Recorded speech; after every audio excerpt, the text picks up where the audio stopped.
Welcome to episode 177 of the Grow Your Independent Consulting Business podcast. This is Melisa Liberman, and today we're here to talk about something you probably don't want to talk about, emotions. But they're so important as a business owner. I know for me, especially, I grew up on a cattle ranch. There's no kind of concept of emotions that mix with business in that cattle ranching sort of setting.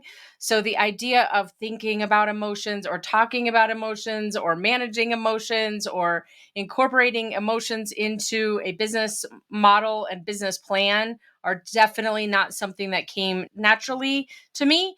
And you might be in the same boat where, so many of us in corporate are taught to hide our emotions, that being emotional is a sign of weakness.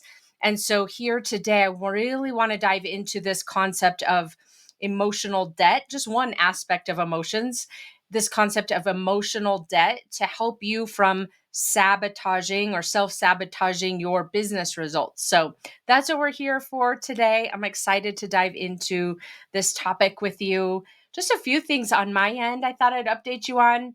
I just got back from a weekend long swim meet. It's the senior state here in Colorado. So it was the kind of culmination of my oldest son, who's 13, his summer swimming, which is called long course, which is a 50-meter Olympic size pool. So it was really exciting to see how all of his hard work has paid off. His times were in the top 12, I think, of the state. And for 13, 14-year olds, and top 3 to 5 in the 13-year-olds. So excited for him because he works really hard. He was at the pool every day this summer from 7 to 9, basically. So that was really fun to see him do that. And this coming weekend, my husband and I have the state meet for the two younger kids, so 10 years old and 9 years old, and they're on a relay team together. So it's like a really fun way to start wrapping up the summer. Here in Colorado, we start school in only a few weeks. So I'm just not ready for the summer to be over. You might not either. But here today, let's just spend a little bit of time refocusing on your business. And something that I see so often sabotages independent consultants and really creates plateaus in their business, or just makes the business feels unsustainable for the long run. And I want to help make sure you're aware of this so that you can manage it and avoid it in your business as well. So that's why we're here. So, with that, let's dive into the agenda for today. We're going to start off with just talking about what is emotional debt, where this topic came from, and then we'll dive into the impact of carrying emotional debt, and then what it looks like to manage emotional debt. So, I'll give you 4 steps to manage your emotional debt, because I guarantee you have emotional debt. We all do. I know about this concept and I still have it. So it's not something you completely get rid of, but it's something that you can really manage and help yourself to get to the place where you're feeling so much more fulfilled in your business, joyful in your business, successful as a business owner, and not let the negative emotions weigh you down and cause you to feel like this isn't a sustainable situation you're in. So that's the third part of the agenda. Then I will give you a word of caution. This one's very important. So be sure you hear that part of the episode, the word of caution, because I definitely want to make sure that you don't take this episode in a way that doesn't serve you the most. And then we'll wrap it all up today to put it into action. Okay, so with that, before we dive into the first part of the agenda, I want to encourage you to download the book, Grow Your Consulting Business. You can find it at melisabook.com, simple URL.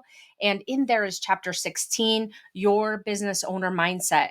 And this concept of managing your emotions is part of that overall system in your business, which is your cultivating your business owner mindset and really making sure that you're thinking about things in a way that sets you up to be effective and to feel confident and successful as a business owner. So that is chapter 16, Your Business Owner Mindset. And you can find the book on Amazon to download it or to buy it in hard copy, or you can find it on my website as a PDF at melisabook.com. I will encourage you to go download it sooner than later, because most likely I'm going to be changing it so you can only download the first few chapters. So if you've been putting it off and not yet downloading it, I would go download it now, because here in the next few weeks, I'm most likely changing it so you can only download the first few chapters and then buy the whole thing on Amazon. All right. So that is the companion resource for you here today. And now let's take a step back and tell you where this episode came from. So I told the client that was the inspiration of this episode that I would be recording an episode specifically about this for her. I always love to record episodes based on conversations that I've had with clients in a way that is a tool to help them further the work that we're doing, and also giving you a little snippet, if you're not a client yet, of the type of work we might do together. So this client and I were working together on her business and refreshing. We're at this point, we're around halfway through the year. So we're really looking at her goals and what she had yet to accomplish from a revenue perspective, which she basically has already hit her revenue goals. So we were talking about, should she increase it or not? We were talking about what capacity she has for the rest of the year to sell, and what types of offers would be ideal for her to sell as part of her business plan for the rest of the year. And so what we came up with is, as we were talking through this, she kept expressing that she wanted to take time off, that she wanted to take a month off because she wanted to gear up for a busy fall. And then she also wanted to design the capacity. So, the amount of client availability that she had to sell, she wanted to really make it very spacious. She wanted to have kind of a week of client delivery and then a week off, and then maybe another week of prep, and then a week of client delivery. She's got kind of an intensive type offer. And so, as we were thinking about all of this, that's the way she was describing it to me. I really want all of this spaciousness. I want to give myself a lot of time to prepare for clients and to decompress after client delivery, and a month off to gear up for all of this. And I said, great. Let's design the business goals that you've got around this spaciousness. And let's also tackle why this client delivery takes so much out of you. Let's figure out, why do you need this spaciousness in the first place? Nothing wrong with the spaciousness. I love designing a business around spaciousness, but also it almost feels kind of trapped in a way for her, because she feels like she has to create this spaciousness in order to recover. And so, what I shared with her and what I'm sharing with you today is, let's figure out what's creating this emotional overhead and making it such an emotional toll to go deliver.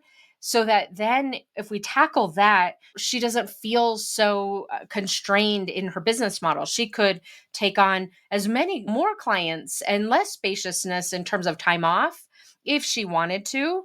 Doesn't have to, but it gives her so much more autonomy and flexibility when she doesn't feel like she has to really gear up for delivery, then roll up her sleeves and deliver, and then have this long period of recovery afterward. And so that's what we ended up starting to tackle. And that's what I want to share with you here today, as well as her, to hear what we talked about in a slightly different forum in this podcast, to further take the work that we did together to a deeper level. So, with that, let's talk about, just take a step back and talk about, what is emotional debt. So, it may be a concept out there. It's something I kind of made up on the fly as I was talking with her, that really is based off of the concept of technical debt. So, if you've been in software development in any capacity, you're probably aware of this concept of technical debt. Technical debt refers to the cost of additional rework caused by choosing an easy solution now instead of using maybe a better approach where that is more costly. So let me give you an example of what I'm saying here.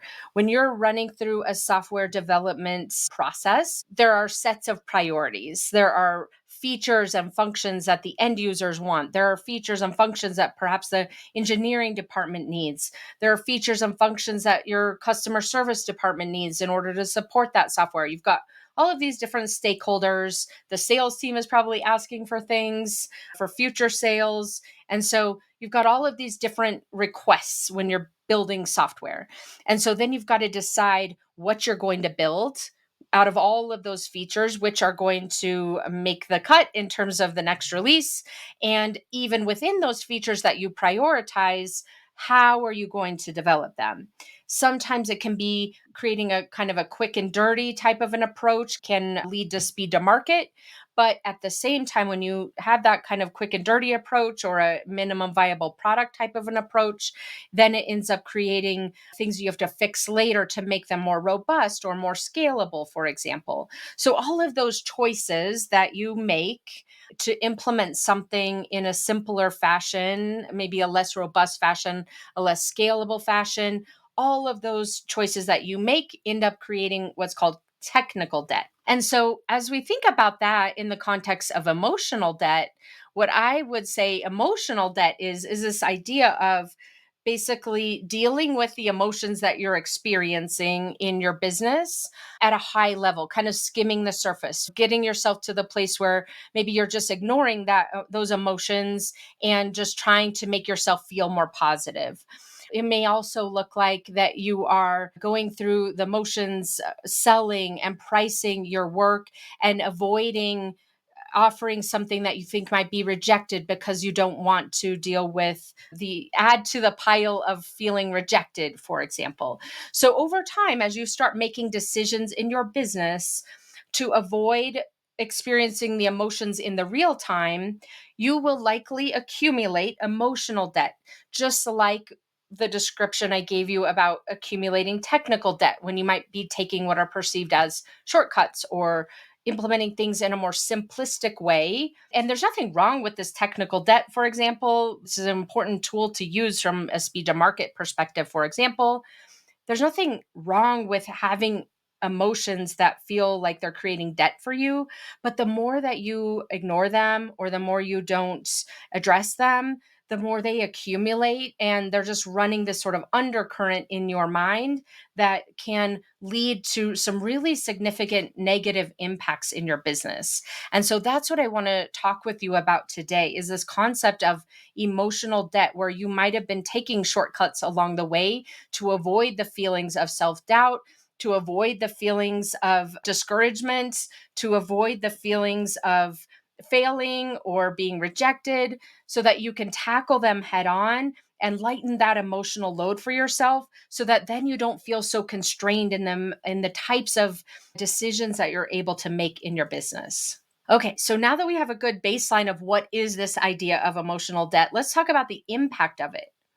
I've touched on this a little bit, but if you're unaware of the emotional debt that you're carrying and likely accumulating, if you're unaware of it, it would be very common that you would be accumulating it over time. It's going to result in increased stress in running your business, in decreased fulfillment and joy in running your business, in decreased productivity, in procrastination, in avoidance of shifting your business model from staff augmentation to more strategic type work, for example, in avoidance of increasing your rates, for example. It also will create these unnecessary constraints that I was just referring to when I first started out the episode, right? Where you think you've got to create all this spaciousness because it's so challenging to deliver for your clients. Those are unnecessary constraints.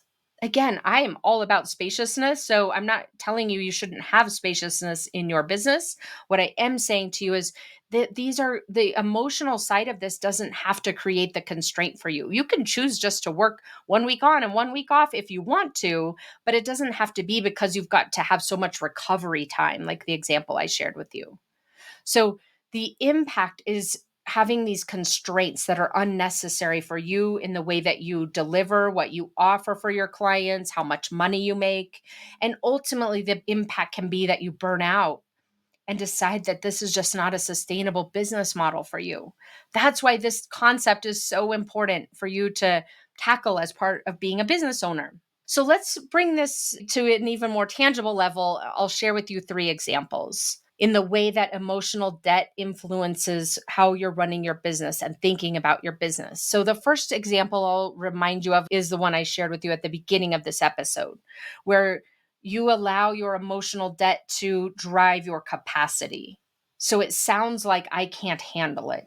It might be that you need time off after some kind of a client workshop or client facilitation or some kind of strategy work. It might be that you think that you've got to have that time off. Or it might also look like you are feel like your maximum number of clients that you can support is only one or two, when in fact the amount of time, if you just look at it from a math perspective, might be three or four. But because you've got this emotional debt accumulating, it might reduce your capacity because it feels too hard to handle that number of clients at any one given time.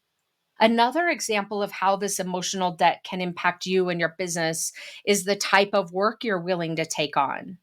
The emotional debt can be created by second guessing and self doubt and that talk track that you might be so familiar with, where you're constantly guessing, are you qualified enough to become more of a strategic type consultant versus more of an execution or implementation heavy consultant? And so it's work that you are qualified for, but because of this emotional debt that you've accumulated and this talk track that is likely going on even subconsciously in your mind about whether or not you truly are qualified to take on more strategic type work, you end up limiting yourself as a result of all of this. So that's another example of the impact of this emotional debt when it goes unmanaged. And then finally, the another example of the emotional debt is you being able to sustain your business over the long run. I had a client who I was working with who told me, Melissa, I've been doing this for, I don't know, I think it was 7 or 8 years at that time. And she said, I just don't know if I can continue forward doing this type of work anymore. It's just so stressful. It's so hard. I don't know if I can keep it up. And so what we realized is that the emotional debt that she had been accumulating and carrying with her and not addressing, which I'll share with you in a moment how to address it, but that she wasn't really managing, was adding up over time. And at some point, it became so heavy and so burdensome. Of course, she would be questioning whether or not what she was doing with her consulting business was sustainable. So that gives you a few examples of real life scenarios where this type of emotional debt can come into play and impact your ability to take on work that's fulfilling, to have longevity in your business, and to really limit your what type of work you're willing to take on if you don't manage it. So I'm going to tell you how to manage it here in a second. And that is this 4-step process that I'll give you here. I call it the 4 R's. First is recognizing, what emotions are you experiencing? What emotions are you experiencing? Likely, you're a human, you're experiencing a range of emotions. Sometimes we just ignore those and keep going. Sometimes we like to notice the good ones, the ones that feel good, and suppress the ones that don't. And a lot of times we end up putting ourselves in a situation that boxes us into a place where we mostly generate what feel like good emotions and avoid doing things that create what are perceived as negative emotions. So, first, you just want to be recognizing what is going on. I love just checking in on a daily basis. Like, what was my predominant emotion today? What did I experience today? And then the next step is, what is the root cause of that? What thinking is creating this emotional impact that's then ultimately potentially leading to the debt? So, what is the thinking that's creating this emotional impact? And then redirecting, what mindset shifts will lighten that emotional burden? Ask yourself, what mindset shifts will lighten that emotional burden? And then reinforce that awareness, the investigation of the root cause, and that redirection so that you can keep your business feeling lighter, your emotional state feeling lighter and more sustainable. Let me give you an example as it relates to that first story that I shared with you with the client who was telling me that it is so intense to deliver the type of work that she delivers with her clients that she wants to put in a week or two of recovery afterward. When we put this into place, this type of model, and start to think about, well, why is it? That's the question, right? That's the most important question. Why is it so emotionally taxing to go deliver for one of these clients? A lot of times we just take it at face value and say, well, it's emotionally taxing because it's maybe you're on stage, or maybe you're running a strategy type of a process. And so it's really incumbent upon you to make sure the process is running smoothly and people's viewpoints are being brought into account. And it feels like a heavy burden on you to keep all of those balloons in the air, for example. Ask yourself, it just because those things are part of your business doesn't mean that it has to be emotionally taxing. It doesn't mean that even though you're kind of on stage or on point for an extended period of time, that then because of that, of course, you would need time to recover. Those two things don't have to equate to each other. So, what I mean by this is, as you're thinking about, and for this client, what she was thinking about is, why is it so emotionally taxing when I'm finished with delivery? And for her, it was for a few reasons, without sharing any personal details, of course. For her, was a few reasons. It was, number one, this idea of emotional debt. So after each and every time that she was engaging with clients, she had a period of self-doubt and second guessing afterward, but not necessarily intentionally tackling that. And so when she would go into the next phase, whatever that was, she was bringing along some unmanaged emotional debt. And then the next time that she would facilitate with a client, it would kind of bring up those questions of self doubt and imposter syndrome, and just keep accumulating that debt over and over again. And so, what we talked about is, how do you get to the place where you just shorten that amount of time after an intense event with a client, so that you then don't have to have this longer period of recovery? And the answer for her of why this felt so heavy after a period of client delivery was that she recognized so often during the course of the event, leading up to the event or the client delivery effort, during it, afterward, that there was so much second guessing going on in her mind, wondering, was she approaching it the right way, the best way? What would the client think? What would each one of the client members be thinking? Just all of these questions that were left unanswered, but just accumulated over and over, this self doubt. And so you can imagine how much emotional debt that is created, and that emotional experience after each period of client delivery. And so, of course, as a human, she would want to have some recovery time. But again, the question becomes, why is it so emotionally taxing in the first place? And so that was the recognition, right? It feels so heavy after these events. And then the root cause that we found for her was such a collection of thoughts that created self doubt and second guessing. And so then we started implementing that redirect step that I shared with you, which is, what can she be thinking instead of, am I doing this right? Is this working? Will the clients be happy? What mindset shifts can she take to lighten that emotional burden during the preparation, during the execution of the work that she does, and then ultimately afterward? And so we created a mindset kind of recipe for her, so that she could start thinking in different ways that gave her, just lighten that emotional burden. It didn't make it so that she went from self-doubt to insane level of confidence or positivity, but what it did was allowed her mindset to get into, for example, just curiosity. I wonder how that went really well. I wonder how the clients were able to take away what they needed to take away, even if we could have approached it in a different way. Just really asking more curiosity based questions that were set up to provide powerful answers instead of to find problems. And then the reinforcing. So putting in a process within her offers, within the service delivery that she has, where this type of work is baked in, so that she's addressing that emotional part of running her business at each step of the process, rather than just waiting for time to pass to try to manage that emotional debt. So that hopefully gives you an example, without sharing all the intimate details of that client's experience, but gives you a sense of what it might look like to recognize and then identify the root cause, and then find ways to redirect and reinforce, so that ultimately you're not accumulating that emotional debt, and allowing that emotional debt to drive decision making in your business, or avoidance in your business, or procrastination in your business, so that this part of it is something that is part of the systems that you're managing from a mindset perspective. So with that, before we wrap up and talk about how to put this into action for yourself in your business, I want to give you a word of caution. I promise you I would give you a word of caution. This is not about being positive. I did not record this entire episode. If you're coming away from this thinking, well, I'd better just be more positive, that is not the point of what I was sharing with you today. And sometimes we simplify it down to that place of, well, I should just be more positive going forward.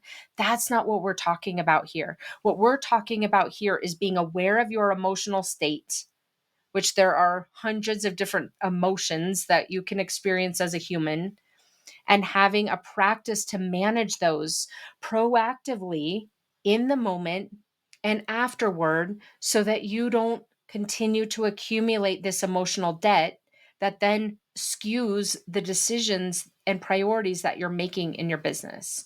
So I really want to reinforce, this isn't about you just having a positive mindset or a positive attitude. This is about you understanding and getting more in tune with the emotions that you're experiencing as a human, that are very natural to experience, and then implementing and strengthening a practice to be aware of them, to understand the root cause, which is the thinking that you have about the situations that you're in, or the services that you offer, or the clients that you work with, or your own capabilities, being aware of all of that, recognizing how it's impacting your emotional states, and then having a process to redirect your mindset to create an emotion that is more sustainable for the long run, like curiosity or even neutrality. So that is what we're talking about here today. It's not about just being more positive. It's about managing that emotional debt as you go, having a practice to manage your emotional debt as you go, so that it doesn't accumulate over time and lead you to the place where you feel burned out and ultimately wanting to go back to corporate as a result. So, with that, let's wrap up the episode and talk about how to put this into action for you and your business. The first step is, I would just take an inventory of what is your predominant emotion on a weekly basis. What is your predominant emotion even on a daily basis? What does that look like, so that you're clear about what it is you're experiencing, and then get to the root cause of it. Ask yourself, why am I experiencing this? Just like the example I gave you with the client. If it feels like a fact, well, I just need recovery time after I work with a client on a certain type of engagement, for example, ask yourself, why do you need that recovery time? Why are you feeling stressed? Why are you feeling burned out? Why are you feeling that things are not sustainable? It always comes back to the way you're thinking about things, thinking about your client, thinking about your own capabilities, thinking about the way you deliver, thinking about what the client thinks about you. Understand that, so then you can start building a plan to redirect that thinking and lighten that emotional mode, and also not compound the emotional debt that you'll ultimately have. Some form of debt, like I said, but we don't want it to be so heavy of a burden that you're not able to function effectively as a business owner, and ultimately to have a sustainable long-term business for yourself. All right. The last thing I'll recommend to you is reach out to see if coaching together would be a good fit. This is something that can be really challenging to do for yourself, because you are living in your own mind and your own body. And so the ability to have someone to help you to see where you might be getting in your own way from an emotional perspective, from a mindset perspective, is incredibly valuable. I have my own coach, two of them actually, for this specific reason. So if coaching feels like it's the right next step for you, reach out and schedule a call. You can find my calendar at consultmelisa.com. And I look forward to seeing you again next week. Take care. Thanks for joining me this week on the Grow Your Independent Consulting Business podcast. If you liked today's episode, I have 3 quick next steps for you. First, click subscribe on Apple Podcasts or wherever you listen to make sure you don't miss future episodes. Next, leave me a review in your podcast app so other independent consultants can find and benefit too. And finally, to put the ideas from today's episode into action, Head over to melisaliberman.com for the show notes and more resources to help you grow your consulting practice from your first few projects into a full-fledged business. See you next week.